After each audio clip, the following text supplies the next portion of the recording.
Kira-kira apa sih yang mendorong si Ferdy Sambo itu begitu langsung nggak pakai kompromi langsung menembak Yosua waktu itu, Bang? Kalau bukan motifnya kira-kira dari dua itu, atau ada peran Putri Chandrawati memanipulasi informasi? Nah, itu sudah terjawab. Pernyataan atau simpulan jaksa penuntut umum bahwa sudah terjadi perselingkuhan, sekali lagi ini kan menyanggah keterangan ahli Apsifor sekaligus menyanggah atau mematahkan klaim Putri Chandrawati bahwa dia sudah diperkosa. Dengan kata lain, narasi tentang pemerkosaan itu tak lebih tak kurang hanya tipu daya saja. Tipu daya yang dibangun oleh Putri Chandrawati, yang sayang beribu sayang ditelan bulat-bulat oleh Ferdy Sambo, yang tidak memakai kerangka berpikir ala penegakan hukum, langsung pakai kerangka berpikir ala preman, langsung tembak orang yang disebut-sebut sudah memerkosa istrinya, atau dalam bahasa jaksa berarti langsung menembak orang yang sudah menzinai atau menyelingkuhi istrinya. Itu kalau kita pakai bahasa jaksa penuntut umum ya. Nah, jadi titik awal kasus ini boleh jadi memang berada pada Putri Chandrawati yang sudah secara serampangan menekan tombol tipu daya yang kemudian berakibat pada hilangnya nyawa manusia. Karena itu, Ferdy Sambo ini pada sisi lain barangkali kita bisa pandang sebagai korban ini.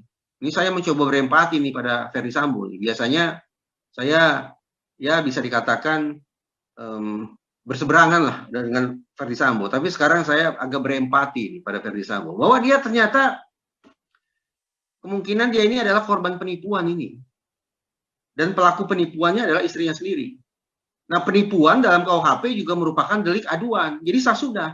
Ayo Ferdy Sambo, betapapun sudah bukan lagi polisi, tapi jangan takut-takut ke kantor polisi. Nostalgia ke kantor lama. Bikin laporan. Dua hal saja. Pertama, saya sudah ditipu. Dan yang kedua, ternyata istri saya berselingkuh, dalam kurung bahasa KUHP berzina. Dua laporan itu saja yang disampaikan oleh Ferdy Sambo, maka mudah-mudahan polisi akan bisa bekerja. Kalau ya, kita berandai-andai. Kalau ternyata hasil kerja polisi goal bahwa ujungnya nanti Putri Chandrawati divonis bersalah karena melakukan penipuan terhadap suaminya sendiri. Putri Chandrawati juga divonis bersalah karena sudah berselingkuh dalam kurung berzina. Jangan-jangan nih, dua putusan hukum macam itu bisa dipakai oleh Ferdy Sambo sebagai novum, sebagai bukti baru untuk mendapatkan peringanan sanksi di persidangan tingkat berikutnya, baik itu dibanding ataupun dikasasi ataupun di peninjauan kembali. Kan lumayan. Kalau hari ini ruang sidang bergetar karena Ferdy Sambo dituntut dengan hukuman seumur hidup, kita tidak tahu nih hukuman apa yang nantinya dijatuhkan oleh hakim. Tapi anggaplah dia dijatuhi hukuman seumur hidup.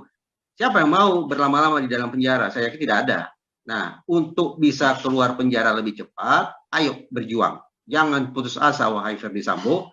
Laporkan istri Anda ke kantor polisi terdekat dengan dua persoalan itu tadi. Dugaan penipuan dan dugaan perzinahan.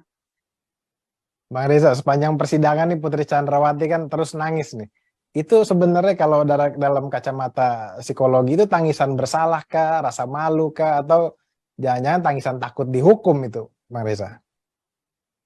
Tangisan atau derai air mata itu kan tidak berdiri sendiri. Tapi tangis air mata itu selalu muncul saban kali Putri ditanyai tentang pemerkosaan, tentang perselingkuhan. Kalau bicara yang lain-lain, bicara bagi-bagi uang, tidak ada tangisan. Bicara tentang apa lagi? Bicara tentang tasnya dibawakan ajudan, tidak ada tangisan. Sekali lagi dia hanya menangis terkait dengan tanya jawab tentang pemerkosaan, tentang kekerasan seksual, tentang perselingkuhan. Jadi harus kita gandeng tangisan itu, air mata itu harus kita gandeng dengan kata-kata. Nah, karena jaksa penuntut umum sudah menyimpulkan, sudah mengunci rapat bahwa tidak ada pemerkosaan, yang ada adalah perselingkuhan, maka ya apa boleh buat, kesannya adalah Putri Chandrawati menangis karena kehilangan teman selingkuhannya. Tetapi tadi saya katakan, saya juga tidak yakin ada perselingkuhan. Karena itu, karena saya menganggap tidak ada perselingkuhan, maka perkiraan saya tangisannya itu tangisan bohong saja itu.